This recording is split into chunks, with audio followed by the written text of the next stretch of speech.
U okviru otvorenih vrata u Prekršajnom sudu u Čačku u prisustvu nadležnih iz ove institucije, policijske uprave, Centra za socijalni rad, osnovnog i višeg javnog tužilaštva, održana je panel diskusija na temu zaštita od nasilja u porodici i nasilja nad ženama. Portparol suda, sudija Biljana Majstorović, predstavila je kako prema zakonu treba da izgleda način postupanja u slučaju nasilja u porodici. Zakon o sprečavanju nasilja u porodici počeo da se primenjuje 2017. godine, shodno čijim odredbama prekršajni sudovi su nadležni da učestvuju u sprovođenju istog i to povodom kršenja hitnih mera u trajanju 48 časova koji su izrečene od strane policije i produženih hitnih mera u trajanju 30 dana koji su izrečene od strane osnovnog suda i za koji prekršaj je predviđena isključivo kazna zatvora do 60 dana.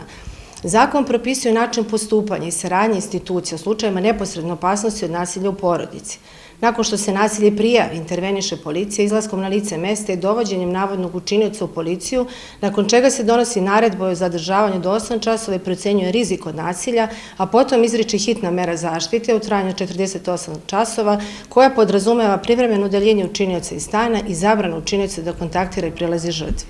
Tim za koordinaciju čini javni tužilac, voditelj slučaja, Centar za socijalni rad i nadležni policijski službenik koji u konkretnom slučaju procenjuju postojanje visine i stepena rizika od nasilja. Procena rizika treba da pruži odgovor na pitanja da li u konkretnom slučaju preti opasnost da će se nasilje dogoditi u neposrednoj budućnosti. Da je reč o izricanju hitnih mera, predviđeni Zakonom o sprečavanju nasilja u porodici, govori broj izrečenih hitnih mera, odakle proizilazi da policija u najvećem broju slučajeva shvata ozbiljnost situacije tako što se izriču hitne mere i to mera privremenog udaljenja učinioca iz stana i mera privremene zabrane učinioca da kontaktira žrtvu nasilja i prilazi joj, koje na predlog tužilaštva, kada postoje razlozi za to, mogu biti produžene do 30 dana rešenjem osnovnog suda. Opšte je poznato da će postupajući policijski službenik gotovo uvek izreći hitnu meru radi sprečavanja nasilja u porodici, rukovodeći se mišlju da je bolje da meru izrekne nego da ne izrekne. U kom slučaju bi odgovornost nosio on lično ukoliko bi došlo do ozbiljnijeg nasilja, pa s istom logikom rukovode sasvim opravdano i ostali organi u postupku odlučivanja. Majstorović je istakla da je prema nezvaničnim podacima u Srbiji od 2011. do 2023. godine ubijeno 400 žena i devojčica. Prošle godine ubijeno je 28 žena, a od početka ove godine ubijeno je 9 žena. Najviše nastradalih žena imalo je između 46 i 55 godina. Podaci pokazuju da je 54% žena ubijeno u kući ili stanu. 52% ubili su njihovi bračni ili vanbračni supružnici ili partneri. Počinioci su uglavnom osobe muškog pola, kaže Majstorović, a suština zakona je da se učinilac skloni od žrtve. Pojašnjava šta sledi ako se prekrši mera zabrana prilaska.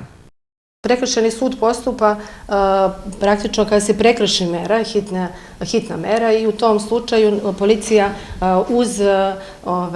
dostavlja dokaze uz počinioca, znači i uz prekršajnu prijavu dostavi dokaze kako je prekršena hitna mera zabrane prilaska i udaljenja učinioca iz stana i u tom smislu on dostavlja dokaze, to su uglavnom SMS poruke, Viber poruke i pozivi upućeni ka žrtvama nasilja.